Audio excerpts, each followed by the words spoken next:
Bueno, familia, estamos de vuelta en la oficina de Magna después de haber hecho el recorrido por las diferentes fases de las construcciones con Jaime, que aprendimos muchísimo, pero ahora queremos conocer un poco más sobre ti, Jaime, que nos cuentes cómo llegaste a este punto, cómo llegaste a Magna Homes.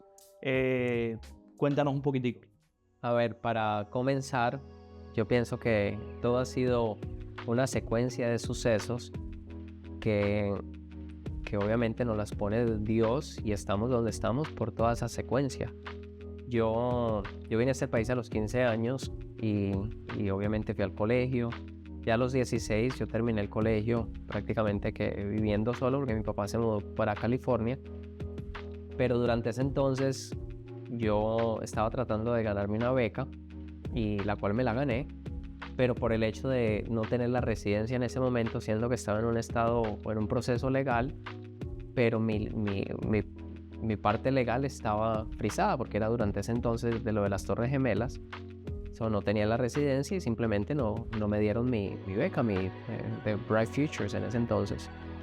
Nada, yo estaba trabajando, seguí trabajando después del colegio hasta que ya cuando me llegó mi residencia mis papás me dieron $50,000 y ahí fue cuando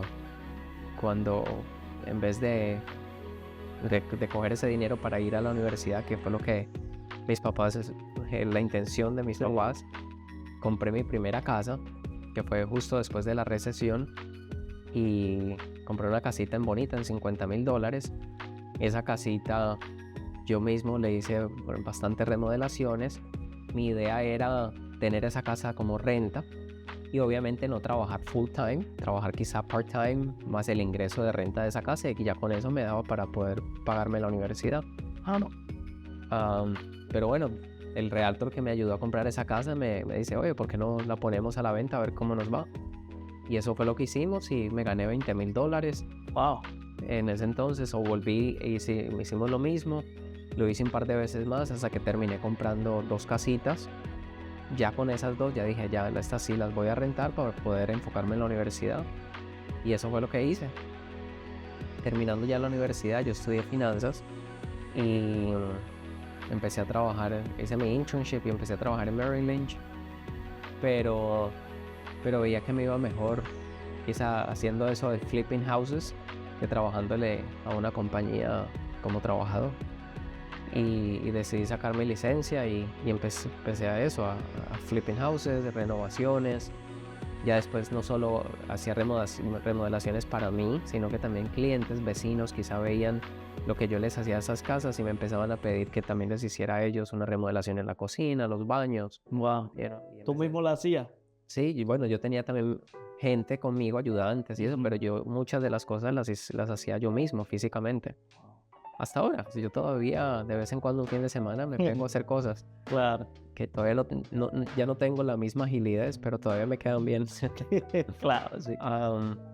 Y así, entonces ya sacando mi licencia, también empezamos a hacer cosas nuevas, porque el mercado fue cambiando. Entonces ya era un cambio que el flipping houses no daba tanto retorno. Y ya nos enfocamos más quizá en las nuevas construcciones. Ok.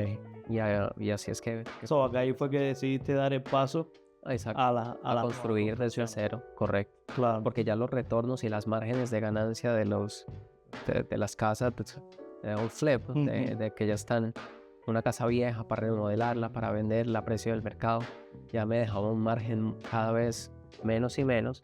Y aparte ese negocio, a partir que se fue viendo que era un negocio lucrativo, empezó a haber mucha competencia. Claro. Yo compraba también casas en la subasta y llegó el punto que ya era casi imposible, porque había gente que sobre ofrecía, no hacían un análisis o no hacían una investigación, porque cuando tú compras en la subasta, tú estás comprando la casa y estás comprando todos los liens que tiene esa casa. También. Y hay gente que quizás no sabían de eso y estaban ofreciendo unos números que no hacían sentido. Entonces, son personas que después queman el negocio, ¿verdad? Claro.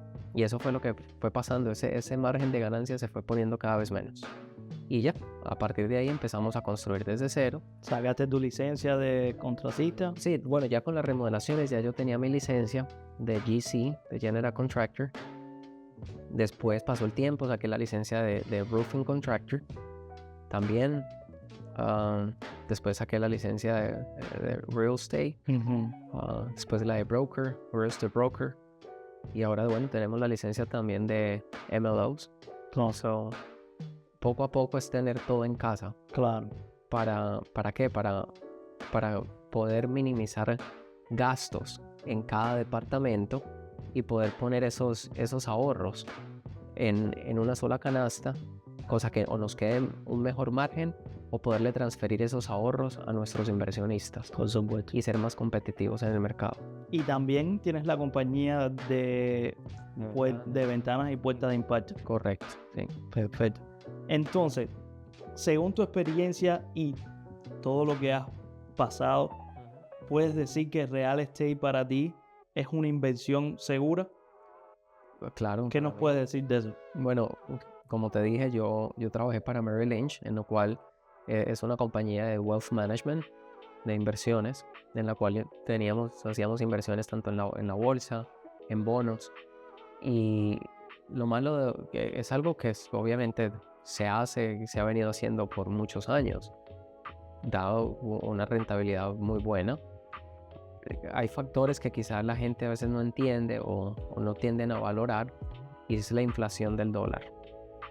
Que por ejemplo hay compañías que te ofrecen o te dan un retorno de un 7% anual y tú lo verías muy bueno, pero realmente el dólar tiene una inflación cerca a un 7%. Entonces cuando tú vienes a ver qué estás ganando, Claro. realmente nada, ¿verdad? Ahora, en los bienes raíces, y quizá también por eso yo empecé a enfocarme más en los bienes raíces, es porque los bienes raíces es una inversión tangible. Es algo que tú estás invirtiendo que nadie te lo va a quitar. Obviamente, a menos que no pagues los impuestos, los taxes de las casas, llega el gobierno y te la quita, te hacen un foreclosure. Pero si tú la tienes rentada, pagas tus impuestos, nadie te va a quitar tu pedazo de tierra. Exacto. ¿Verdad? O tu casa. Desafortunadamente, si viene una catástrofe y te tumba la casa, bueno, al menos tienes tu tierra, ¿verdad? Claro. Pero una compañía, en la bolsa de valores, si la compañía se va en bancarrota, tus acciones que quedan valiendo, ¿verdad? Desaparecieron, ¿verdad? Entonces ahí, a partir de ahí es que sí, me he enfocado mucho más en lo que son los bienes raíces, tanto para vender como nosotros nos quedamos con algunos assets, algunas casas y las ponemos en renta. Claro. Jaime, entonces después de tú haber vivido lo que nos contaste, que tus padres te dieron $50,000 para la escuela y tú decidiste invertirlos en real estate, ¿qué nos puedes aconsejar a mí y a las personas que nos están viendo que a lo mejor estén indecisos a la hora de tomar el paso de invertir en real estate y tomar ese riesgo? ¿Qué nos puedes decir tú sobre eso? Bueno, yo pienso que como tú dices, todo en esta vida es un riesgo, ¿verdad? Y hay una regla básica: entre más riesgo, más retorno. Ahora, una de las claves básicas que yo hago, no solo en real estate, en todo, y ha sido quizá mi clave de ¿cómo se dice? Successful. De éxito. De éxito, es que yo analizo todo en el peor de los casos. Ahora, si en el peor de los casos todavía esa inversión o ese negocio que me voy a meter me da un retorno y es positivo, esa es una buena inversión. Ya. Ahora, en los bienes raíces, tú lo puedes analizar también en el peor de los casos, pero en los bienes raíces, en el peor de los casos, vuelvo a lo mismo, nadie te va a quitar tu casa, o tu terreno, o tu propiedad como tal. Mientras que si tú te metes en un negocio donde no hay nada tangible, que tienes un papel, una firma, ¿me entiendes? Entonces eso hace parte de analizar un peor de los casos. Obviamente en bienes raíces tienes que analizar si estás comprando una propiedad, con tu propio dinero o estás sacando un leverage, estás sacando un préstamo de un banco. So ya tienes que analizar también los intereses que estás pagando, a cuánto tiempo vas a tener esa hipoteca, Claro, si vas a revender la propiedad o si te vas a quedar con ella y le vas a hacer un refinanciamiento. O sea, tienes que tener un plan de acción. Y también tienes que tienes que poner los pies en la tierra sabiendo con lo que tú cuentas y con lo que puedes. Porque ahí también está la falla. Si tú, por ejemplo, te metes en una deuda mucho más grande de lo que puedes sustentar, lo más seguro que no vas a poder y sí, claro. vas a tener un default, ¿verdad? Entonces mi consejo es ese: analicen todas las cosas en el peor de los casos, y si en el peor de los casos todavía les da un retorno positivo, esa es una inversión buena para invertir, Claro. ¿verdad? Bueno, y aparte, Gino, una de las cosas también muy importantes es usa asesoría profesional. Pienso yo que si no tienes tanto conocimiento en lo que es el real estate, busca asesoría de un agente que sea una persona transparente y honesta y que te pueda ayudar en este tipo de transacciones. Claro. ¿Verdad? Porque por supuesto, lo puedes encontrar aquí en Magna Realty. Llámenme al 239-265-3150. Así Entonces nada, Jaime, quiero agradecerte. Muchísimas gracias de verdad por tu tiempo, porque yo sé que es valioso.